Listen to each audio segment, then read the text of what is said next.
Okay, so magandang araw mga kasosyo. So update naman tayo sa status na ating munting Agribit supply ngayon. Okay, so medyo maulan tayo ngayon mga kasosyo kasi may bagyo. So isa yung Bisaya sa mga tatamaan ng bagyo kasi kaya ngayon medyo mula kagabi walang tigil yung ulan. Pero yung pagninegosyo natin hindi pwedeng pigilan, ulan lang yan. Okay, tapos tayo negosyante. Okay, so mga kasosyo, update lang tayo sa status na aking munting Agribit supply kung ano na yung status natin.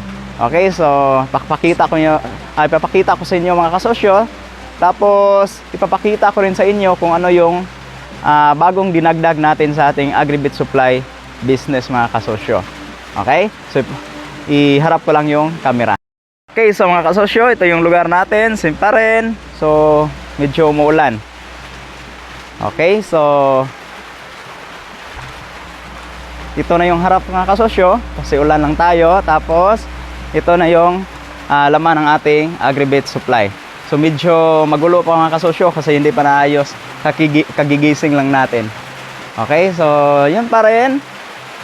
Yan mga kasosyo, yung mga stocks natin sa ngayon. Yan. Tapos yan. Okay.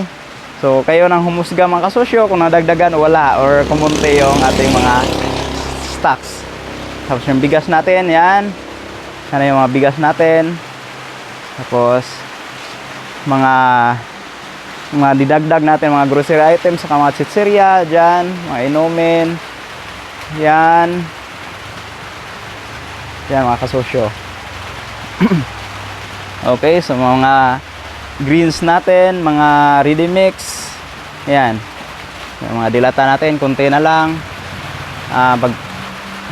Magpapadeliver naman tayo ng mga stocks yan. Okay, so yan mga kasosyo, medyo masikip na naman. Okay. Okay, so yan mga kasosyo, yung update ng ating Agribit supply. Yan, makikita sa likod yung mga stocks natin. Ganyan na siya. Yan. Okay. So, kayo na humusga kung madami na ba or kumunti or nadagdagan yung ating stocks. So, yan. So, yan yung ating mga stocks mga kasosyo. So, masinsya na kayo mga kasosyo. Medyo magulo pa kasi hindi pa tayo nakapag ayos since bago tayong gising, sarap matulog pag maginaw. Okay, so mga kasosyo, update ko lang kayo na meron tayong dinagdag na bago sa ating Agribit supply business.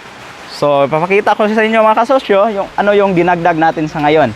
So makikita niyo dito sa likod mga kasosyo, mga galvanized na battery cages ng Gimpal saka yung mga RTL cages. Tapos doon mga kasosyo, mga limber. Tapos mga halos hindi makita, mga square pin. So mga 4x4 na square pin. Tapos 3x3 or any size na mga pins or flying pins na mga manok panabong. Okay mga kasosyo, yun yung dinagdag natin sa ngayon. So medyo malaki rin yung puhunan mga kasosyo. Pero yun,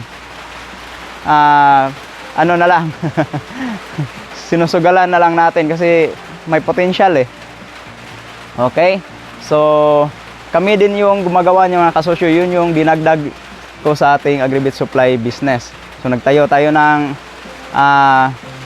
fabrication shop para gumawa nitong mga galvanized cages mga kasosyo. So pwede tayong gumawa ng cages sa iba't ibang klase ng hayop tulad ng aso, pusa, lalo na yung mga manok or kahit yung kalapati or yung mga lovebird.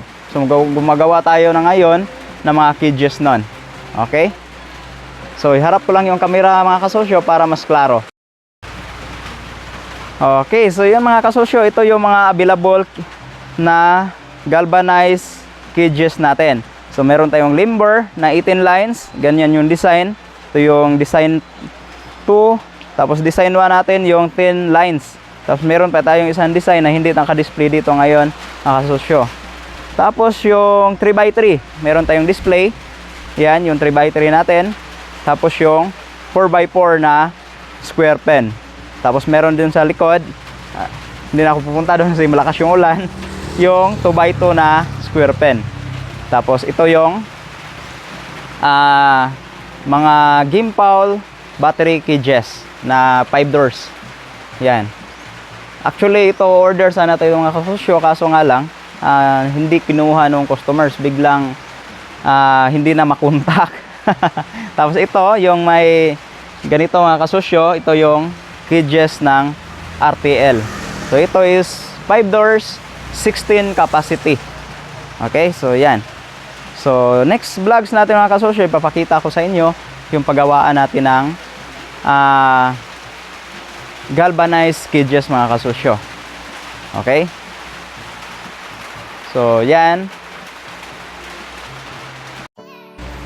So yun lang mga kasosyo, yung update ng ating Agribit Supply business mga kasosyo. Sa tingin ko naman mga kasosyo, nag-i-improve tayo, dumadami yung stocks natin, tapos may mga dagdag pa tayong pwedeng itap na ibang negosyo. So from Agribit Supply business, nagtayo din tayo ng fabrication shop ng paggawaan ng mga cages mga kasosyo, which is ibang negosyo pero pwede nating i-tap dito sa ating Agribit Supply business para pangdagdag.